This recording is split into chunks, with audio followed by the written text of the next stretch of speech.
Fala pessoal, tudo bem com vocês? No vídeo de hoje a gente vai estar falando aqui sobre o que, que é o espiritismo, né? Qual que é a sua natureza, né? Da onde ele vem e por que que ele surgiu. Beleza? Então bora lá começar o vídeo de hoje.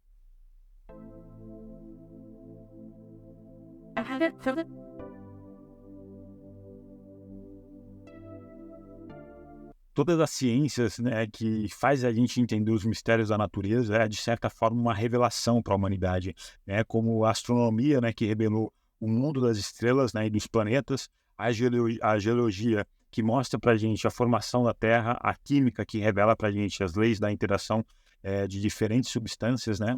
A fisiologia que faz a gente entender as funções do organismo e entre outros, né? Então, cada avanço científico acaba apresentando uma revelação que acaba revelando aspectos do mundo natural, né, que anteriormente estava oculto, né, e era desconhecido para os seres humanos. E à medida que a ciência progride, a gente continua fazendo novas revelações, né, e isso acaba expandindo o nosso conhecimento. Então, cada nova descoberta científica acaba oferecendo uma compreensão mais profunda, né, sobre a nossa realidade, né, sobre o mundo que rodeia a gente. Então, a qualidade fundamental, né, de toda revelação é a autenticidade dela.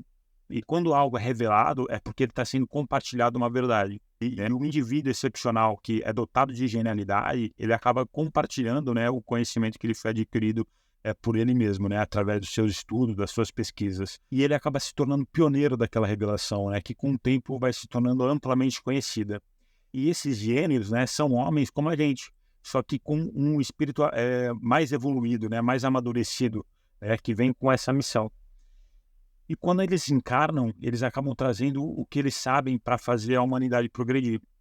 Só que o seu conhecimento é fruto de um trabalho anterior, né? Ele não teve nenhum privilégio, né, de nascer com aquele conhecimento, lógico, né? Ele já é um espírito adiantado, né? E obteve esse conhecimento através dos seus próprios esforços, né, das encarnações anteriores.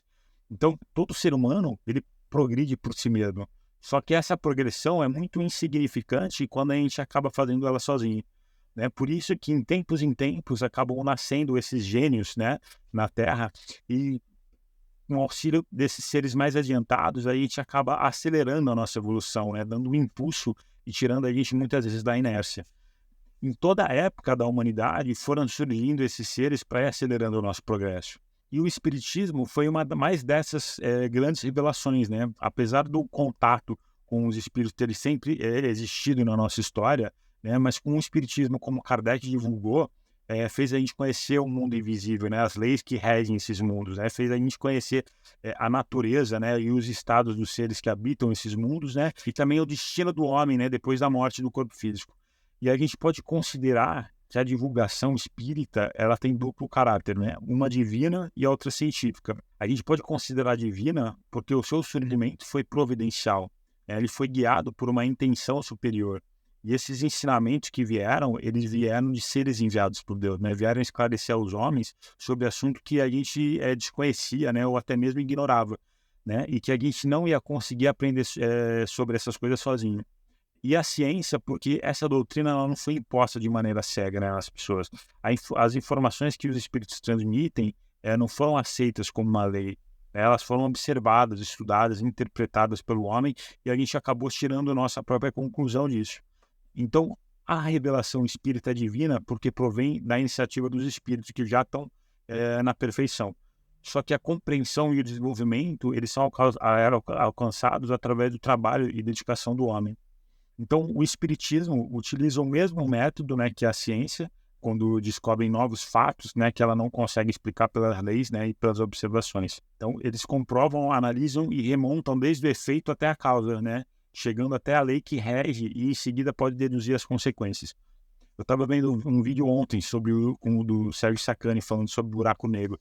E ele estava explicando que a gente não consegue ver o buraco negro nas imagens, né? A gente sabe que o buraco negro está ali pelo sistema na volta dele, né? Como as estrelas ao redor do buraco negro, elas acabam se movendo em órbita, né? Não vou saber explicar na perfeição aqui porque eu não sou nenhum perito no assunto, né? Só sou um curioso. Só que o sistema em volta do buraco negro, ele tem uma órbita. E mesmo a gente não vendo o buraco negro, né, os cientistas, através da observação, acreditam que ali tem um buraco negro exatamente porque como as estrelas ao redor elas se movimentam. Então, Allan Kardec não criou nenhuma teoria pré-concebida, né, quando investigou os fenômenos mediúnicos, né? Ele não presumiu que a intervenção dos espíritos ou a reencarnação era verdade absoluta. Em vez disso, ele observou os fenômenos mediúnicos, as mensagens que ele recebia através dos médiuns, pegou todos esses resultados, né, analisou tudo, para depois chegar a uma conclusão, né, com base nas observações que ele fez. Então, todo o princípio do espiritismo que o Allan Kardec deixou para a gente, né, foi feito através das observações dos fatos. Não foram os fatos que vieram depois de apresentarem a teoria, né? A teoria que veio depois de explicar os fatos. Como a ciência se dedica aos estudos das leis, né, do nosso mundo material, o espiritismo ele tem como foco compreender as leis que acabam governando o mundo espiritual. E como um mundo influencia o outro, né, mesmo a gente ainda não percebendo, os dois fazem parte da mesma natureza, a gente chega à conclusão de que o conhecimento de um nunca vai estar completo sem o conhecimento do outro. Está mostrando para a gente que a ciência e a espiritualidade, ela tem que andar de mão dada. Porque mesmo a ciência ainda não aceitando a existência do mundo espiritual, né, sem a espiritualidade, a ciência fica impossibilitada de explicar certos fenômenos só pelas leis da matéria. E o espiritismo, sem a ciência, ela fica faltando o apoio para poder comprovar a sua existência. Todas as ciências estão interligadas e elas progridem de uma forma lógica, né? Cada uma surge a partir da outra. Então, cada avanço científico é construído sobre o que foi aprendido anteriormente, né? Formando, assim, uma sequência lógica e contínua. E com o espiritismo, né, não ia ser diferente. Os estudos das leis materiais tinham que vir antes das leis espirituais, né, como a astronomia, né, que no início também tinha seus equívocos, né, até a chegada da física, que veio revelar as forças dos agentes naturais. Como a química também, quando iniciou, ela não conseguiu avançar sozinha, né, sem os princípios da física. Como a geologia, né, a anatomia, a zoologia, entre os outros estudos. Porque sozinhas elas não tinham os elementos completos que elas precisavam para poder ser desenvolvidas por completo, né? O simples fato dos seres encarnados conseguirem se comunicar com os seres do plano espiritual e, nesse momento, a ciência conseguir comprovar esse fato, muitas coisas vão acabar mudando no nosso mundo. A gente vai começar a mudar nossos costumes, né, nosso caráter, nossos hábitos e até mesmo nossas crenças. Então, a gente pode considerar o Espiritismo sendo a grande terceira revelação, porque é mais uma revelação que veio transformar as nossas ideias. Porque na primeira revelação, a gente teve Moisés, né, revelando à humanidade a existência de um único Deus e apresentou as leis divinas do Monte Sinai. Depois veio Jesus com a segunda revelação, onde ele pegou as leis de Moisés, né, e mostrou quais leis eram eternas e divinas e acabou excluindo o que era transitório, né, e resumiu as leis em amar a Deus acima de tudo e amar o próximo como a si mesmo. E, além disso, ainda falou sobre a vida futura, que Moisés ainda não tinha falado. A principal parte da vinda de Jesus foi ele ter mostrado, né, que o Deus que Moisés apresentou para a gente não tinha nada de cruel, de terrível, de ciumento, né, e nem de vingativo, né, um Deus injusto que pune todo mundo. E sim um Deus imparcial, né, um Deus bom, um Deus misericordioso. Daí as pessoas começaram a amar a Deus, né, e não mais temer a Deus como era na época de Moisés.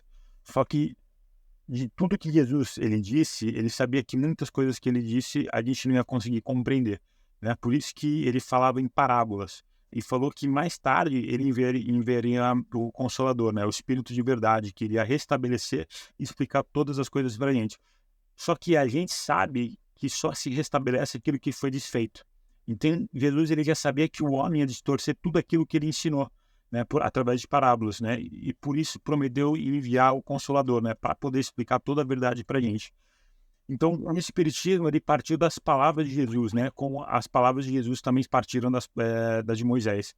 E pelo Espiritismo, o ser humano ele sabe de onde veio, para onde ele vai, né, o porquê está encarnado na Terra, o porquê sofre e consegue ver em todas as partes a justiça de Deus. Sabe que a alma está sempre progredindo, né, através de várias existências até atingir o grau de perfeição, que é o mais próximo que a gente consegue chegar de Deus. E mesmo as almas, né, que se perdem no caminho vão ter uma nova chance, uma nova oportunidade, né, de conseguir consertar os seus erros numa próxima existência encarnatória.